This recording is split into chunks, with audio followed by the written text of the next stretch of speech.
Welcome back to Into the Chatterverse, where two gents share their 2 cents on pop media. I am Victor Dandridge, the hardest working man in comics. And I'm Bill, and I'm just kind of meh. I'm Bill. Capital. I'm sorry, this is where that goes for me.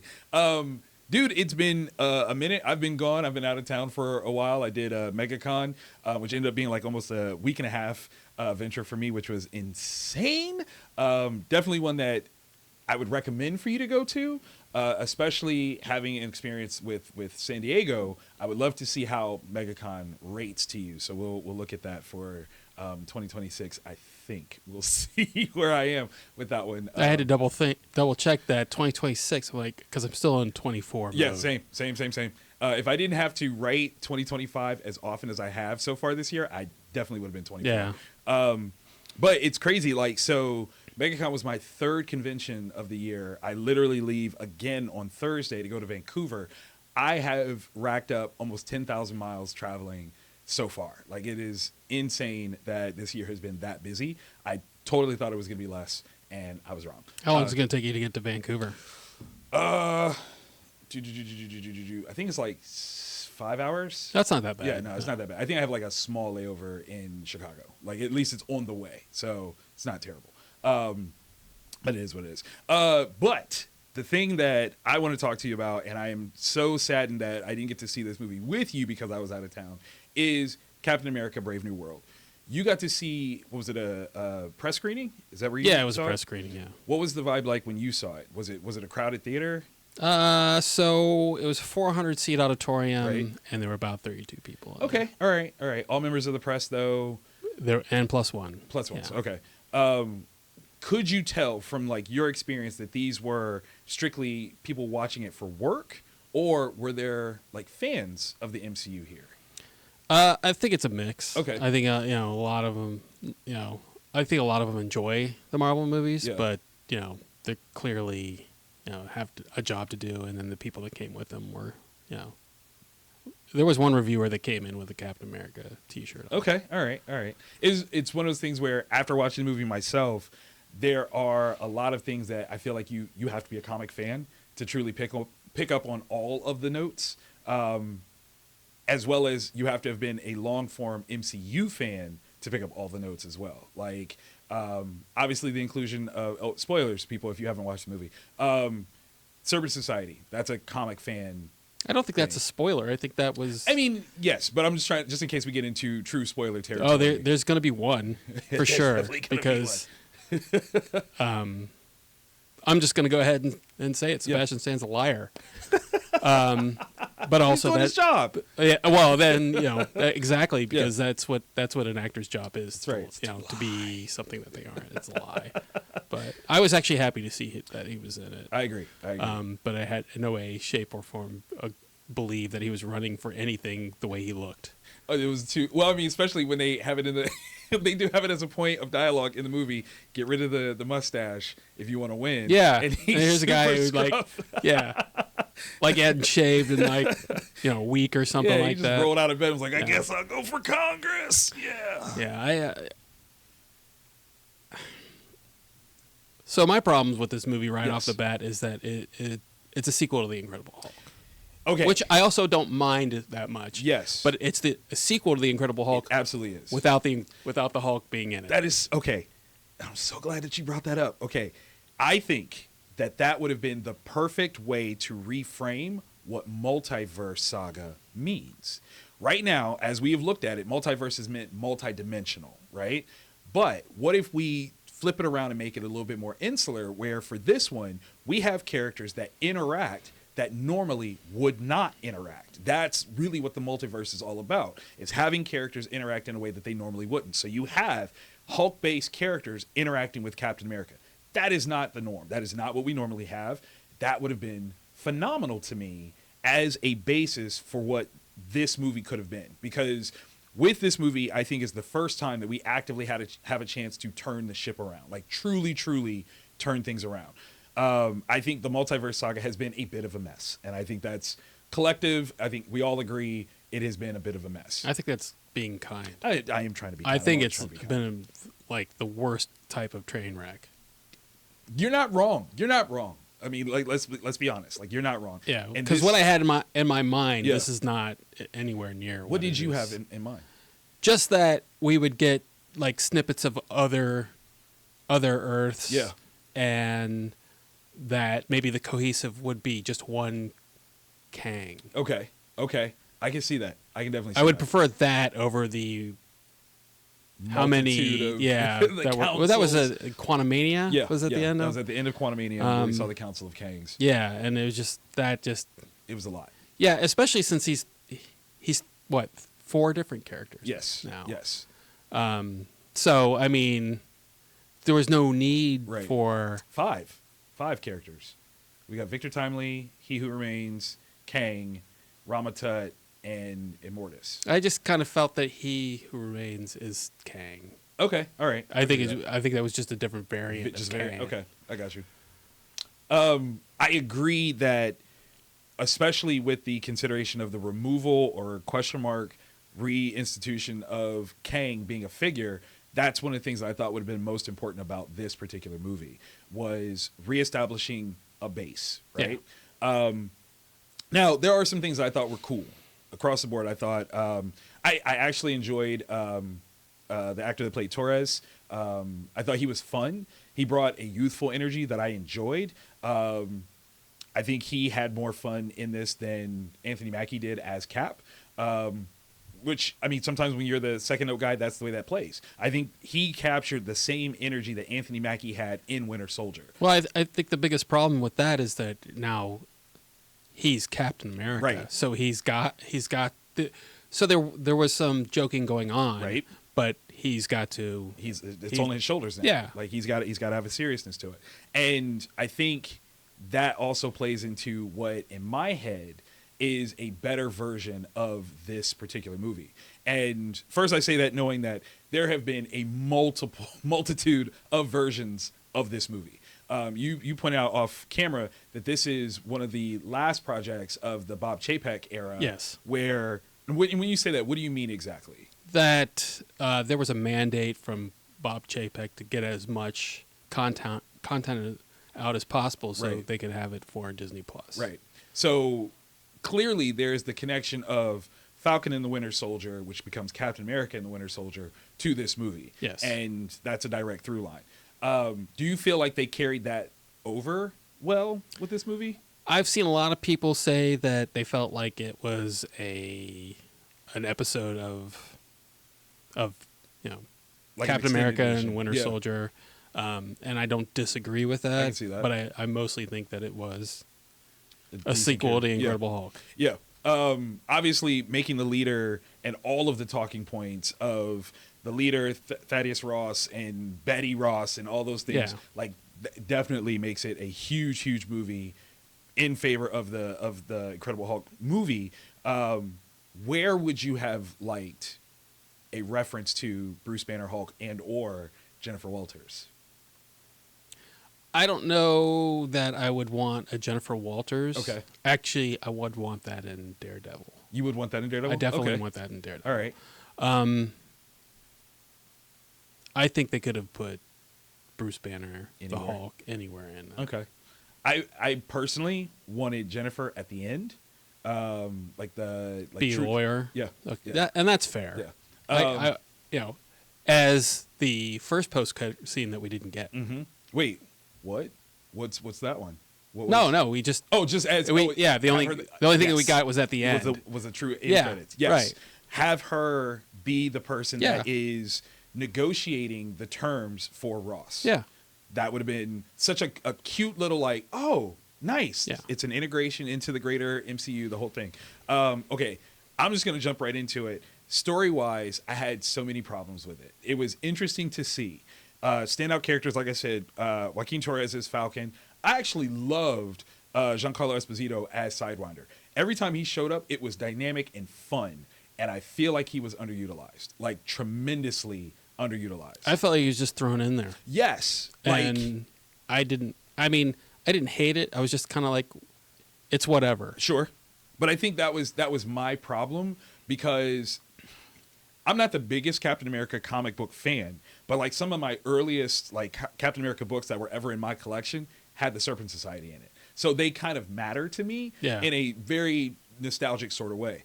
And to have him be Sidewinder, I'm like, man, like there was a lot of opportunity here. And the immediate thing that I think of is it would have been interesting to have this movie be the basis of an MCU version of G.I. Joe and Cobra.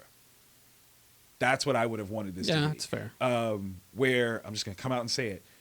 For me, what Sam's goal should have been is to restart S.H.I.E.L.D.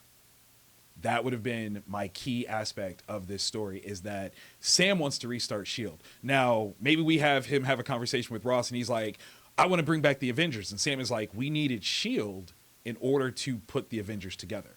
So if you're going to do this, we start with S.H.I.E.L.D. And maybe that's where they disagree, blah, blah, blah, whatever. But that's what Sam does. And yes, it becomes super pun and referential. I'm Cap. I have a shield. We're going to have a shield, whatever. It's corny, but we're going for it. Not only does he want to restart S.H.I.E.L.D., he pulls Hawkeye as sort of like an administrator or consultant. Because Clint's like, nah, I don't want to do this anymore. And he's like, yeah, but I need some guidance. Like, help me out. You knew Fury way better than I ever did. Help me out with this. That I would bring in his wife instead. I have a reason for bringing in Clint, though. Okay. So the idea with Clint is that Clint has, and maybe we do still bring in his wife, but Clint has ears to the ground on certain things. And this is where we start to bring in what Serpent Society is. And it's Clint's fault. During the blip, Clint, as Ronin, goes off and starts murdering different organizational people. Serpent Society has become the counter shield for them. So, like, they are using superpowered bad people to protect these criminal organizations. And it's all being run by Sidewinder. And Clint realizes, like, this is my fault. Like, I don't want to be involved in this big time, but this needs to be addressed. If you want to start S.H.I.E.L.D., this is your first mission. Like, I think this is the number one thing that you need to handle. And essentially, Sidewinder is the negative version of Nick Fury, which gives Giancarlo Esposito huge opportunities to be himself and just command presence. Now, obviously, the leader was a huge part of this movie. I would still have him be in that role. He is who Sidewinder is talking to one, figure out a way to control bad guys. The whole, like, hypnosis thing, I need to control these bad guys. Like, that's, we can't trust them on their own. They're bad guys, like, obviously. Like, come on. But the way Sidewinder looks at it is everything has, like, a justification, right? S.H.I.E.L.D. was infiltrated by Hydra a long time ago and created the Avengers, which was still a great thing. So all these other organizations, AIM, Hammer Industries, like all these other places, could potentially do something good if they're allowed to see themselves to fruition. But the Avengers won't let that happen. So that's why we're going to step in and kind of mitigate their interjection on these things. We're going to see what good can actually come of it. Because I don't think Sidewinder is a bad guy. Just maybe his methodology goes, no, I think the ends will justify the means. You're like, and he's like, no, this is just what we're doing. This is what we're doing. So he uses, this whole play of leader to brainwash individuals that are empowered to fight on behalf of these other organizations. And we end up moving Isaiah Bradley into a head position at S.H.I.E.L.D. Like, that's going to be what he is, which I would just love that just because it's fun. We have, what was it? The end game, of course, is using Ross, who is a Hulk now and doesn't know it, because that was part of the leader's plan himself, right? Like, he still has that plan. And that's the big thing, is you technically have as a highest bidder weapon the leader of the free world, who also is a Hulk and doesn't know it. Like, that's such a fun thing. And it's one of the key pieces that bothered me about this movie is the first time that Thaddeus almost changes, he does not say anything to anybody. And I feel like that was such a misstep. Like, no, if you're having this sort of reaction, you've been around Hulks long enough. Like, you should recognize something's wrong with you. And he should immediately notify somebody, like, I think I'm changing. Like, something has happened to me, and this is a problem. Because if the whole thing is about him gaining power and he's positioned this entire time to get to this point, if you Hulk out, clearly you will lose this power position. Why would he not tell anybody? Like, that bothered me so bad. And then at the end, when he actually does change, and the people shoot at him. I'm like, why?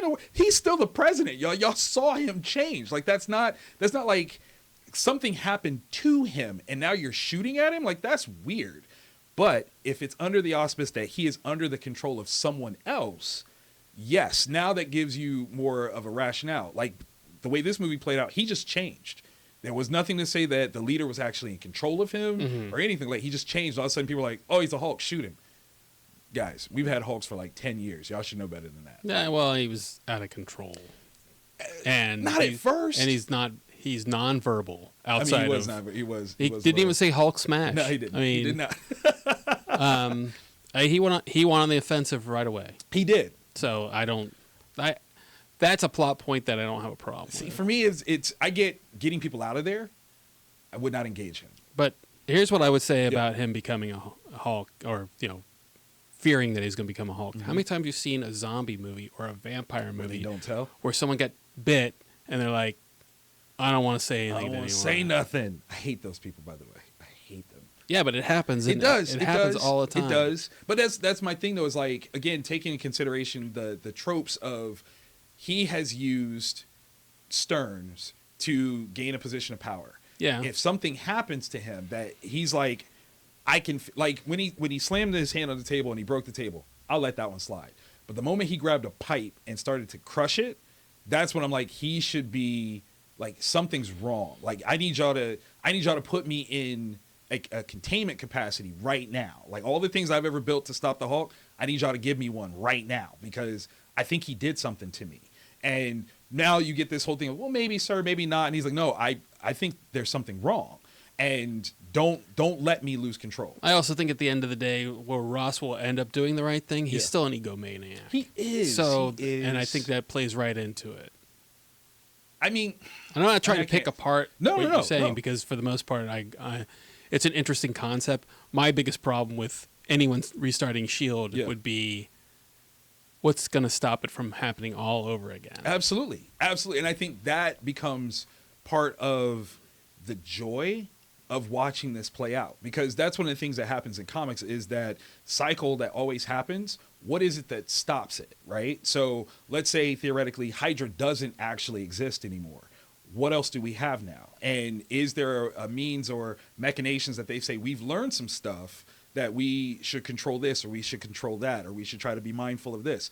But it also opens the door for cool things to come back that we lost with the way that this kind of has gone. Armin Zola is one. Like maybe there is a chance that Armin Zola gets to come back because there's a story beat there. Like there's something interesting. And again, with Armin Zola and the Serpent Society, I feel like there's a lot of room right there. Yeah. And, so I just kind of want, I don't necessarily want them to have closed the door on certain opportunities for storytelling, especially because what it then allows for, again, in this concept of multiverse as well, is there's different divisions. There's cosmic, there's magic, there's true levels to it that lets you tell different stories. I just think I would rather they just move forward. To just with a new storyline. It's right up there with making Sam Captain America. I think that I have no problem with the Falcon having the shield. Right. But does he have to be Captain America? He doesn't have to be Captain America. Why can't he just be Falcon? Yeah. I agree with that. And with a really ill-fitting costume, which is a little slightly better than the costume he had at the end. It is better than that. But it's still strange looking. Yeah. Yeah. I hated that he threw the shield like he did. I hated it. Hated it.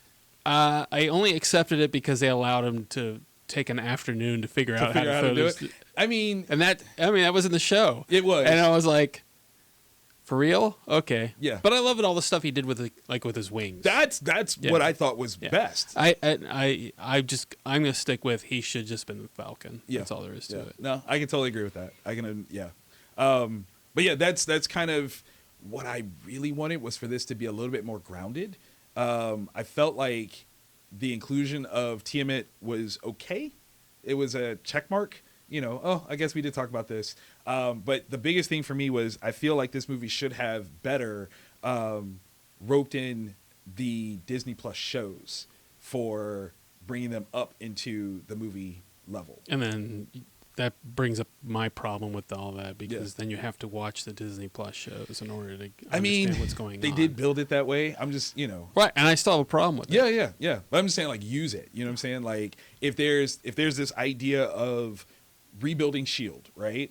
And maybe Clint is the person that he goes to for information. We get the introduction via, in the same way that Fury introduced, Thor and Hulk and all that other stuff to Iron Man with this holographic projection of footage that they've done. So we get to see some Shang-Chi. We get to see some Moon Knight. We get to see Ms. Marvel. Like, to say, like, hey, we are aware of these people, and this will be the next generation of what we do.